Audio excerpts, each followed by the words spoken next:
Sebagai gambaran awal, film ini akan mengisahkan 3 orang pemuda yang tidak sengaja mendapat kemampuan super layaknya superhero dunia seperti Saras 008, Panji Manusia Milenium, dan Super Dede.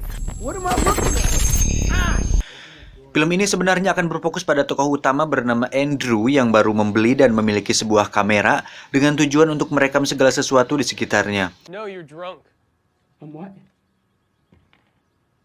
Andrew sendiri lahir di sebuah keluarga yang cukup menyedihkan di mana ibunya sedang sakit keras dan ayahnya seorang pemabuk berat, mantan petugas pemadam kebakaran. Pada adegan ini, Andrew sedang dijemput oleh sepupunya bernama Mamat, tapi sering dipanggil Matt. Dia adalah satu-satunya orang atau teman yang peduli kepada Andrew.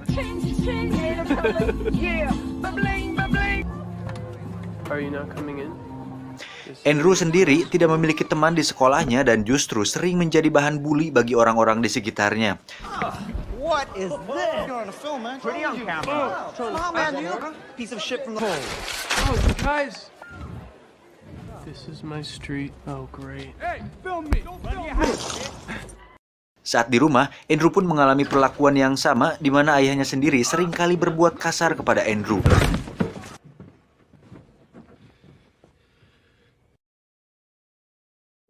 Suatu hari, Andrew dan Matt datang ke sebuah pesta. Andrew yang membawa kamera di saat pesta berlangsung, tiba-tiba dihadang dan dipukul oleh seseorang yang tidak suka dengan kegiatan Andrew yang merekam pesta tersebut.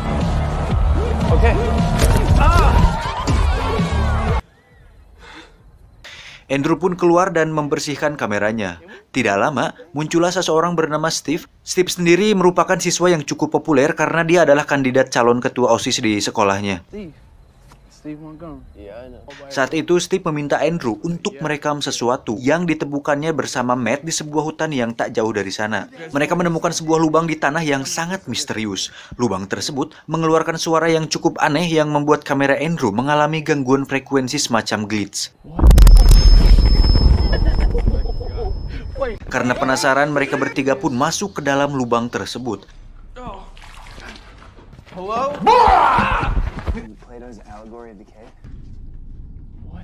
Ternyata, di sana terdapat semacam batu kristal raksasa yang menyala. Saat Steve menyentuhnya, tiba-tiba kristal tersebut berubah warna dan hidung Steve seketika berdarah. Frekuensi yang ditimbulkan kristal pun semakin kuat dan kamera pun mati.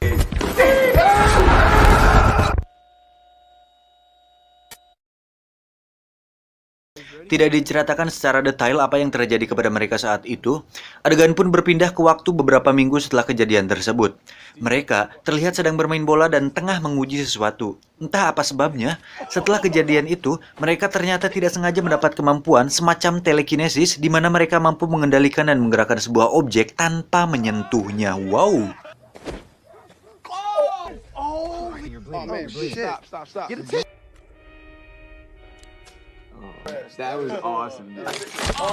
Mereka pun memutuskan kembali ke tempat di mana lubang itu berada untuk mencari tahu apa yang sebenarnya terjadi pada mereka. Namun, lubang tersebut sudah tertutup oleh tanah dan nampaknya masih menjadi misteri. Dan sampai akhir film pun tidak diceritakan asal-usul dari mana lubang dan kristal itu berasal. That's pretty cool, right? Like, what's up with your dad? What's his story? Yeah. Oh, nice. Sejak saat itu, mereka bertiga terus melatih kemampuannya dan menggunakan kemampuannya untuk hal-hal tidak penting seperti berbuat jahil kepada orang-orang di sekitarnya. Mereka memilih melakukan itu karena memang tidak tahu mau diapakan kekuatan tersebut.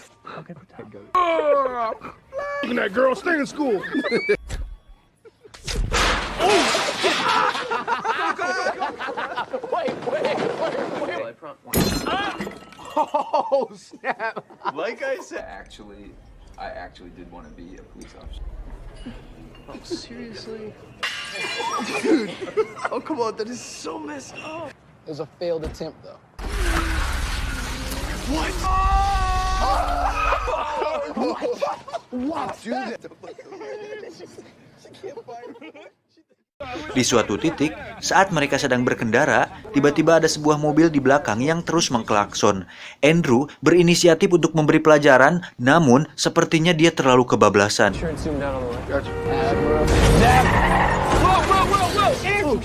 Mobil tersebut pun terjun dan tenggelam di sungai. Beruntung orang tersebut masih bisa diselamatkan. Setelah kejadian itu, Matt memberi peraturan untuk tidak menggunakan kekuatan tersebut ke makhluk hidup. Di saat sendiri, Andrew terlihat menerbangkan kameranya dan merasa bahwa hidupnya sama saja dengan atau tanpa adanya kekuatan tersebut. Di sini kita bisa menyimpulkan bahwa Andrew adalah sosok yang kesepian. Bahkan, dengan kemampuan yang dimilikinya saat ini, tidak membuat kehidupan Andrew berubah. Suatu hari, Andrew dan Matt disuruh pergi ke suatu tempat oleh Steve. Tiba di sana, mereka hanya melihat mobilnya tanpa tahu di mana Steve berada.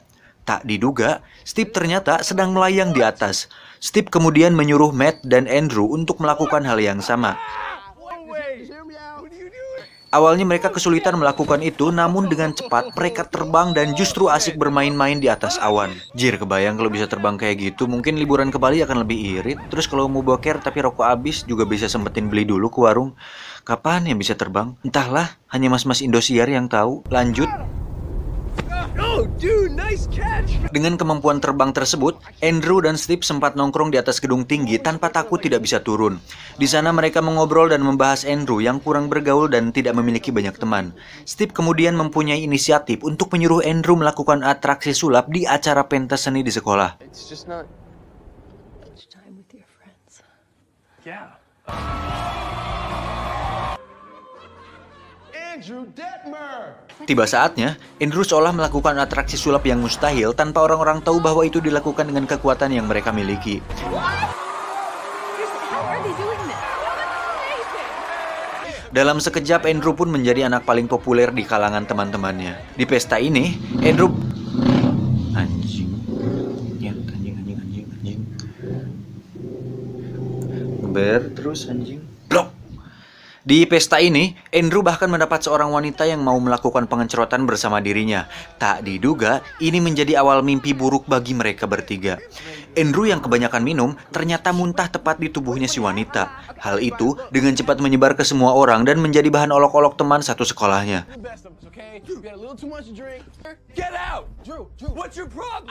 Andrew yang pemurung pun semakin dibuat terpuruk setelah kejadian tersebut. Bahkan saat di rumah, Andrew menggunakan kekuatannya untuk melawan ayahnya yang pemabuk itu.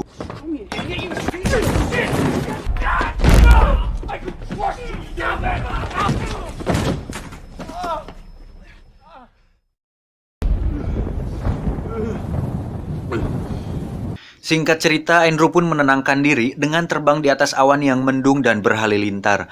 Tak diduga, Steve menyusulnya karena khawatir dengan keadaan Andrew.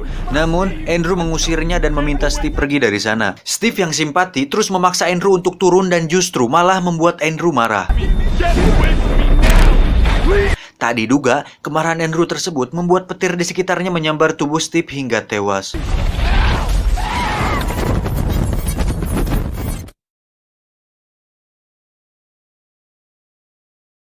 Steve pun akhirnya dikebumikan dengan diiringi lagu JKT48.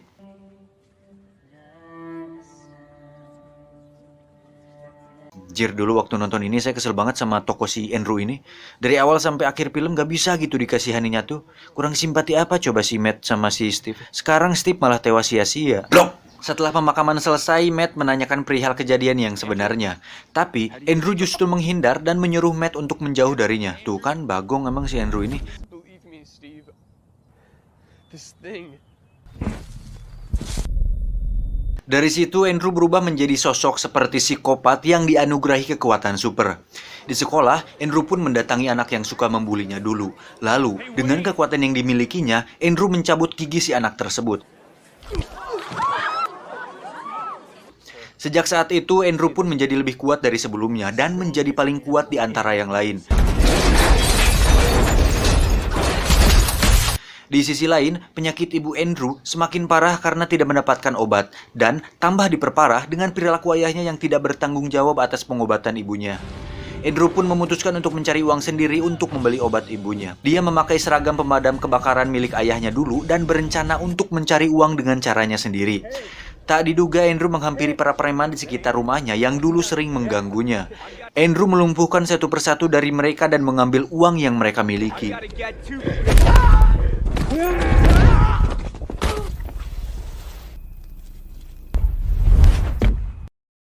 Dirasa uangnya masih kurang, Andrew kemudian pergi ke Ceria Mart terdekat dan merampok semua yang ada di sana. Si penjaga pun tidak tinggal diam. Dia mengambil senjata dan menembak Andrew. Namun, Andrew menangkisnya dan peluru tersebut justru mengenai pom bensin yang ada di sana. Alhasil terjadi ledakan yang membuat Andrew dirawat di rumah sakit. Dan disinilah dia sekarang.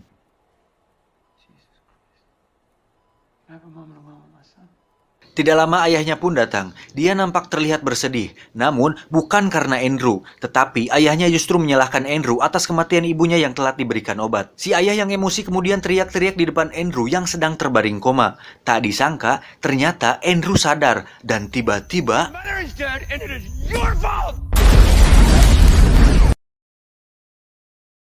Go back and take the medicine exit.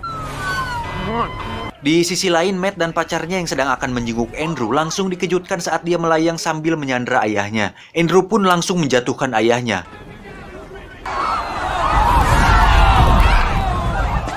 Sontak hal tersebut membuat semua orang terkejut, termasuk pacarnya Matt yang sedang memegang kamera ini. Matt kemudian mengajak pacarnya untuk naik mobil dan pergi dari sana. Di tengah perjalanan, tak diduga mobil yang dikendarainya tiba-tiba terangkat dan terbang ke atas. Di atas sana, sudah ada Andrew yang sudah menunggu. Mobil pun dijatuhkan, tapi pacarnya berhasil diselamatkan. Stay here, okay? Orang-orang yang ada di atas gedung tiba-tiba dikagetkan saat Andrew memecahkan kaca dan mengambil kamera mereka semua. Matt pun menghampiri Andrew dan memintanya untuk menghentikan ini semua. Namun, Andrew yang sudah dipenuhi emosi sekaligus kesal karena paket kuota data internetnya habis, tidak menghiraukan kata-kata Matt. Look at me! This is man! You're hurting people! I'm an apex predator. Dari situlah terjadi pertarungan sengit di antara mereka. Seisi kota pun dibuat hancur oleh Andrew. Polisi yang saat itu sudah mengepung menyuruh mereka berdua untuk angkat tangan dan menyerahkan diri. Tapi Andrew yang sudah menjadi setengah Superman justru berdiri dan para polisi pun menembaknya. Tak diduga, Andrew berhasil menahan semua peluru layaknya Neo di film Matrix. Mobil dan para polisi pun berhasil dipentalkan. Setelah itu, Andrew teriak dan melepaskan hakinya sehingga semua yang berada di sekitarnya hancur.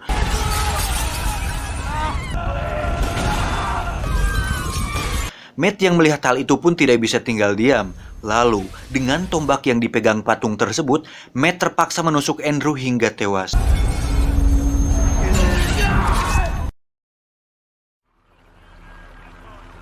Matt pun terbang dari sana. Di ending, Matt terlihat terbang melewati laut dan pegunungan. Ternyata, dia memutuskan untuk menjadi My Trip My Adventure dan mendedikasikan itu semua untuk Andrew dan Steve yang sudah meninggal. Usut punya usut, dia sekarang bergabung bersama Avengers.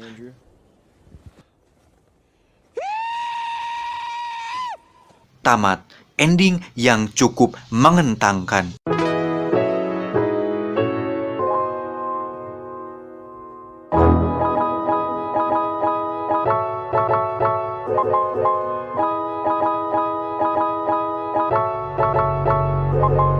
Secara alur cerita, film ini cukup sederhana dan mudah dipahami karena memang mengedepankan sisi realistis dari kehidupan remaja yang sebenarnya, di mana konflik yang mereka alami masih sekitaran kehidupan keluarga dan lingkungan sekitar mereka. Dan saya pribadi cukup diperbagongkan saat berekspektasi bahwa mereka akan mengambil konflik global di mana mereka harus menyelamatkan bumi atau umat manusia dari ancaman monster atau tokoh antagonis yang mendapatkan kemampuan serupa. Tapi memang dengan plot yang dipadatkan, semuanya berhasil dipresentasikan dengan cukup baik. Ya, walaupun plotnya loncat-loncat karena memang film found footage ya seperti itu. Dan sampai saat ini saya masih dibuat kesal dengan sosok si Andrew. Jing, coba dia nggak borong-baring nggak jelas. Gak mungkin kejadiannya seperti itu. Gak mungkin si Steve mati sia-sia. Mungkin mereka akan lebih mengeksplor kekuatannya. Mungkin mereka bertiga akan berhasil menyelamatkan Tony Stark saat bertarung dengan Thanos. Mungkin sekarang corona nggak bakal menyebar. Mungkin kita nggak bakal di lockdown. Mungkin juga saya nggak jadi pengangguran. Jir, sumpah saya kasihan sama si Steve. Kurang baik kumaha coba dia mau berteman dengan Andrew.